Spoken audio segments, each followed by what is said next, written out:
अस्सलाम वालेकुम viewers, economic views at 24/7 online. मैं हूं आपका होस्ट ज़ीशान मर्चेंट। हम बात करते हैं अपने शोज़ पे इकोनॉमिक सिचुएशन पे, और आज हम इसी टॉपिक पे बात करेंगे कि इकोनॉमिक कंडीशन पाकिस्तान की कैसे है और रोल ऑफ स्टॉक एक्सचेंज क्या है हमारी इकोनॉमी पे। हमारे साथ आज लाइन पे मौजूद हैं अंजुम निसार साहब। आप फॉर्मर प्रेसिडेंट हैं कराची चैम्बर ऑफ कॉमर्स के। अंजुम निसार साहब, welcome on the show. Anjum साहब, thank you very much for being on the show. Sir thank you. Anjum साहब, मेरा आपसे सवाल ये है कि आप बताइए कि पाकिस्तान की इकोनॉमिक सिचुएशन को आप एज अ बिजनेसमैन कैसा देखते हैं? देखिए, जहाँ तक मैशत का ताल्लुक है और करंट इकोनॉमिक सिनेरियो का ताल्लुक है, obviously it is not very good. और बल्कि मैं तो ये कहूँगा कि हम बस से बदतर होते चले जा रहे हैं, क्योंकि जो इशूज हैं, और मैं हमेशा इशूज कहता हूँ कि तो 400 इशूज नहीं थे, कोई 25-50 इशूज भी नहीं है। हम 4-5 बड़े इशूज अगर इस पे 3-4 साल पहले तवज्जो दे दी जाती तो आज हमारी इकोनॉमी की सूरत हाल कहीं बेहतर होती। हम तो अपने रीजन में भी बहुत पीछे चले गए हैं।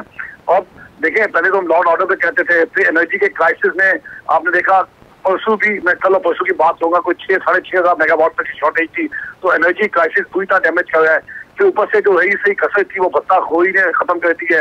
डिस्काउंट रेट आपके मुल्क में ऑलरेडी इतना ज्यादा है, बाहर के इन्वेस्टर को भूल जाए, कोई डोमेस्टिक इन्वेस्टर भी आगे बढ़ के इन्वेस्टमेंट इन हालात में नहीं कर सकता। आपका परसेप्शन पूरी दुनिया के सामने है, ना आप बाहर जा सकते हैं ना बाहर वाले यहाँ आते हैं। तो इन हालात में आप कैसे एक्सपेक्ट कर सकते हैं कि इकोनॉमी की सूरत हाल बेहतर होगी?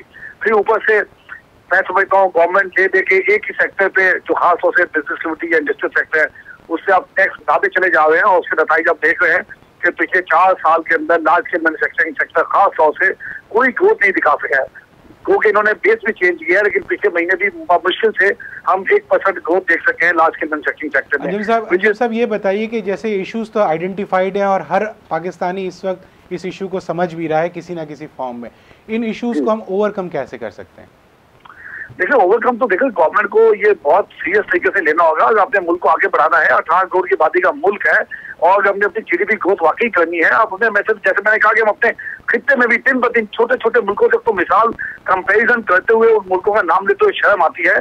अब देखिए, सबसे पहले का जो आपने सवाल कहा है कि हम किस तरह ओवरकम कर सकते हैं, तो मैं समझता हूँ पहले नंबर पे आपको अपने एनर्जी क्राइसिस को हल करना होगा। जब मैं एनर्जी क्राइसिस की बात करता हूँ तो शीशान में आपको ये बताते चलूं कि खाली एनर्जी ना होने की वजह से लास्ट ईयर या महंगा होने की वजह से हमने एक्सपोर्ट की मदद से खाली $3 अरब का हमारी इकोनॉमी नुकसान उठा चुकी है। और जब मैं $3 अरब की एक्सपोर्ट की बात करता हूँ तो डोमेस्टिक इकोनॉमी, जो डोमेस्टिक प्रोडक्शन है, उसने बहुत बुरी तरह सफर किया। आप रोज टीवी पे हर तमाम चैनल्स पे देख रहे होते हैं कि खास तौर से पंजाब, जो आपके पाकिस्तान का सबसे बड़ा सूबा है, कि इंडस्ट्रियां किस तरह सफर कर रही हैं। इसके नतीजे में अनएम्प्लॉयमेंट क्रिएट हुई है कि बजाय हम उन लोगों को जो हर साल 10 लाख अफराद जॉब मार्केट के अंदर दाखिल होते हैं, आबादी के बढ़ने की वजह से ग्रोथ रेट जो 2% से ऊपर है, हम एग्जिस्टिंग सनत को भी नहीं चला पा रहे। तो मैंने आपको फैक्टर ध्यान किया है। डिस्काउंट रेट कहने के बावजूद पिछले 3 साल में हमने बहुत मामूली सी कमी देखी है। इन्फ्लेशन आपसे कंट्रोल नहीं हुआ। लॉ एंड ऑर्डर की सूरत हाल, पहले तो हम कहते थे नॉर्दर्न एरियाज में जी वी आर इन्वॉल्व टेरर। अब तो आपने देखा जो कराची अपना इकोनॉमिक माशी हब है, जो मेजर कंट्रीब्यूशन करता है इकोनॉमी के अंदर, वहाँ पे भत्ताखोरी एक नासू, एक कैंसर की तरह फैलना शुरू कर दिया है। और पूरी कराची का ऐसा इलाका ऐसे नहीं हुआ जहाँ ये भत्ताखोरी का जो नासू है ये फैल ना चुका हो, ये दाखिल ना चुका हो। तो उसके नतीजे में देखिए, बाहर के इन्वेस्टमेंट, जहाँ तक इन्वेस्टमेंट का ताल्लुक है, ओवरऑल इन्वेस्टमेंट वैसे ही 70% पिछले साल थे, जो पिछले साल ऑलरेडी डाउन था, उससे पहले साल थे। हम आज से 3-4 साल पहले 2006-7 के अंदर कोई $6 अरब की इन्वेस्टमेंट आती थी, और मौजूदा साल के पहले 8 महीने में खाली हम $400 मिलियन, यानी कि $0.5 बिलियन से भी कम हासिल कर पाए हैं।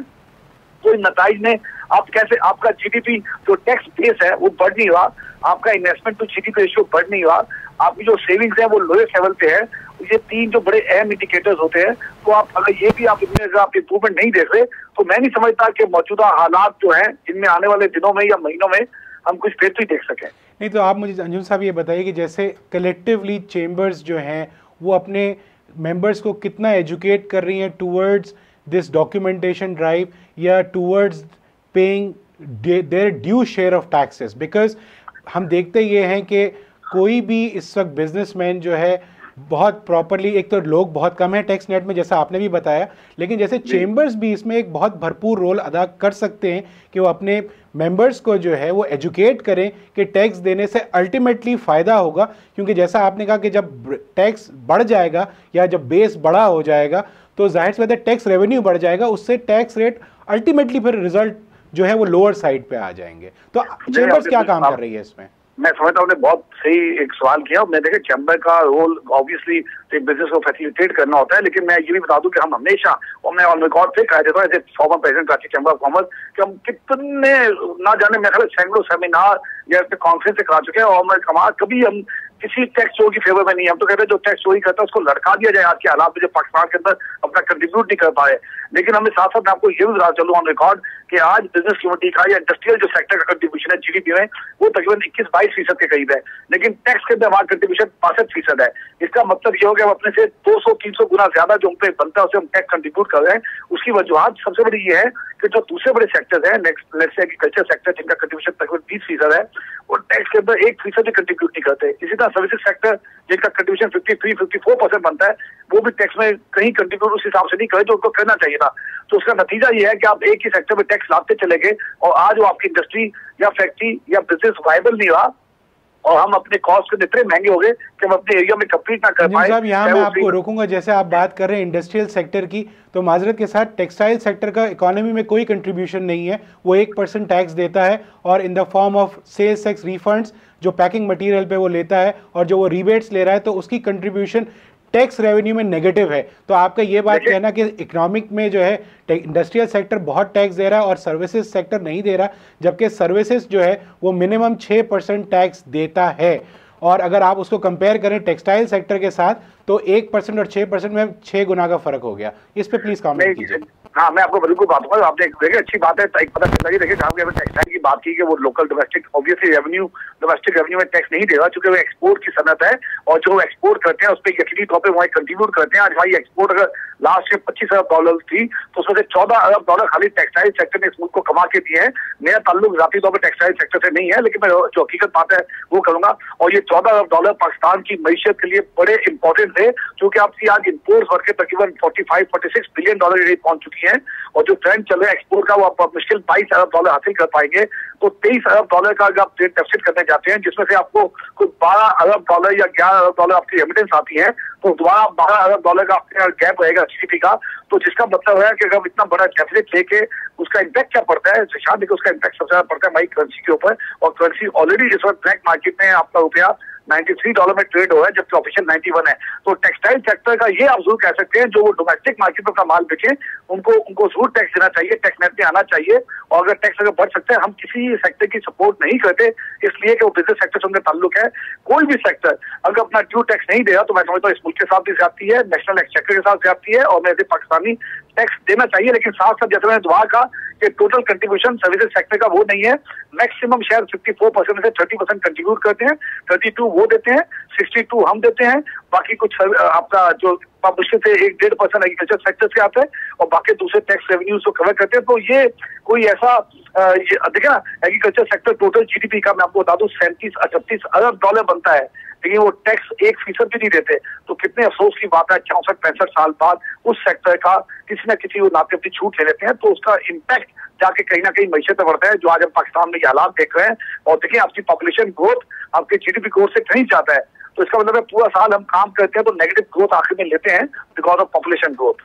अंजुम साहब ये बताइए कि जैसा आपने कहा कि एग्रीकल्चर सेक्टर पे टैक्स होना चाहिए, तो चेंबर का इसमें क्या रोल है? चेंबर्स इसमें रोल प्ले कर रही है क्या? वो गवर्नमेंट को फोर्स कर रही है कि एग्रीकल्चर पे टैक्स होना चाहिए? क्योंकि हम ये देखते हैं कि ये बहस आके सिर्फ प्रोविंशियल और फेडरल पे आके ख़त्म हो जाती है कि एग्रीकल्चर जो है वो प्रोविंशियल सब्जेक्ट है, तो वहाँ पे आके वो रुक जाता है। इसी तरीके से सर्विसेज भी प्रोविंशियल पे आके रुक जाता है। अब इस वक्त SRB है, सिंध रेवेन्यू बोर्ड, वो सर्विसेज पे 16% सेल्स टैक्स ले रहा है, तो मेरे ख्याल से कंट्रीब्यूशन तो सर्विसेज सेक्टर की बढ़ जाएगी इस साल में। नहीं, देखिए आपने बिल्कुल सही कहा, ये जो एग्रीकल्चर टैक्स प्रोविंशियल सब्जेक्ट है, लेकिन प्रोविंशियल गवर्नमेंट को चाहिए कि वो इसको सही तरीके से लागू करे। खाली पेपर में टैक्स होने से चेंबर क्या रोल प्ले करेगी? अंजुम साहब ये बताइए, चेंबर ने क्या फोर्स किया या स्ट्रेस किया? चैम्बर ने हर फोरम पे प्रेसिडेंट साहब से लेके प्राइम मिनिस्टर साहब से लेके फाइनेंस मिनिस्ट्री से लेके हर फोरम पे अपनी बड़ी वोकल आवाज दी है कि जब तक आप तमाम सेक्टर्स को टैक्स नेट में नहीं लाएंगे, इस मुल्क में हम तरक्की का ख्वाब देखना छोड़ दें। एक बहुत बड़ा तबका 5वां हिस्सा मुल्क का जो एग्रीकल्चर चीज, हम उनके खिलाफ नहीं है, हम उनसे कहते हैं मुल्क में कंट्रीब्यूट करें। अगर जो टैक्स नेट में नहीं आता एग्रीकल्चर बेचारा जो नहीं कमाता 3 लाख से ऊपर, तो उससे तो हम टैक्स नहीं कह रहे, हम तो कहें जो बड़े 3 लाख से ऊपर कमाते हैं और हमें नजर आते हैं करोड़ों अरबों का कमा रहे हैं। खाली कॉटन में लास्ट 2-1.5 साल पहले, 2 साल पहले 220 अरब ट्रांसफर हुए हैं, क्योंकि कॉटन की प्राइसेस इतनी थी, तो 220 अरब के हिसाब से भी टैक्स वहां नहीं जमा हुआ। तो हमारा ये कहना है कि किसी सेक्टर से, पाकिस्तान से टैक्स नेट अगर टैक्स बनता है तो आना चाहिए। अगर आप टैक्स नहीं देंगे, जीडीपी आपका टैक्स टू जीडीपी रेशियो लो रहेगा, तो ना आपका इन्वेस्टमेंट रहेगी वापस करने के लिए। $400 मिलियन से जो आपका इन्वेस्टमेंट हुई है, और तो आप क्या एक्सपेक्ट करते, कितना पठानकोट की बात के मुल्क तरक्की देने जा रहा है, क्या रोड मैप रखते 5 साल का पाकिस्तान के लिए? हम पाकिस्तान को 2015 या 20 में कहाँ देखना चाहते हैं? कोई रोड मैप नहीं है, कोई क्लैरिटी नहीं है। तो जब तक आपकी स्ट्रेटजी कोई आप नहीं होंगे टारगेट, तो आप कैसे उनको अचीव कर पाएंगे? अंजुम साहब, ये बताइए कि स्टॉक एक्सचेंज जो है वो इकोनॉमी में कितना रोल प्ले कर रही है, और आप समझते हैं कि जो उन पे टैक्सेशन इस वक्त लागू है उससे गवर्नमेंट को फ़ायदा हो रहा है या नहीं हो रहा? देखिए, यकीनी तौर पे मैं जैसे दोबारा बात करूँ, अगर मैं ये जरूर कहता हूँ कि आप डबल ट्रिपल टैक्सेशन ना करें। आपको अपने स्टॉक मार्केट को, चूंकि बहुत बड़ा सही होता है, पूरी दुनिया में इंडिकेटर होता है इन्वेस्टमेंट क्लाइमेट का। आप इस मुल्क में अगर इन्वेस्टमेंट क्लाइमेट लेना चाहते हैं तो आपको इनको मुख्तलिफ पाबंदियों से और पे जहाँ टैक्स होते हैं, जहाँ टैक्स फ्री होता है वहाँ जरूर टैक्स लगना चाहिए। लेकिन आप अभी आपका स्टॉक चेंज उस लेवल पे नहीं पहुंचा, कोई दुनिया के 30-40 बड़े स्टॉक चेंज में नहीं आता है। तो अगर आपने ऊपर ग्रोथ दिखानी है और तमाम देखिए स्टॉक चेंज क्या होता है, स्टॉक चेंज आप मुल्क के तमाम सेक्टर्स को, तमाम सेगमेंट्स को रिप्रेजेंट करता है, जहां प्राइवेट सेक्टर आके इन्वेस्टमेंट करके और उस कंपनी के अंदर ग्रोथ में हिस्सा ले सकता है। अंजुम साहब, thank you very much for being on the show. आपके कमेंट्स बहुत वैल्यूएबल हैं, आपके सजेशंस बहुत वैल्यूएबल हैं। व्यूअर्स, अंजुम साहब ने ये बताया कि अगर हमारी कंसिस्टेंट पॉलिसीज़ हैं और जो सजेशंस इन्होंने दिए हैं, अगर गवर्नमेंट उसको अडॉप्ट करे तो यकीनन हमारे मुल्क का जो इकनॉमिक साइकिल है, जो इस सब स्लो हुआ हुआ है, वो एक दफ़ा फिर चलने लगेगा और हम अपने टारगेट्स और अपने बजट्स को अचीव कर सकते हैं। आपने ये प्रोग्राम देखा, आप हमें इस प्रोग्राम के बारे में कमेंट्स दीजिए। हमारी वेबसाइट है 24/7online.tv। इकनॉमिक व्यूज़ हमारे शो का नाम है। मुझे ज़ीशान मर्चेंट को इजाज़त दीजिए। थैंक यू, अल्लाह हाफ़िज़।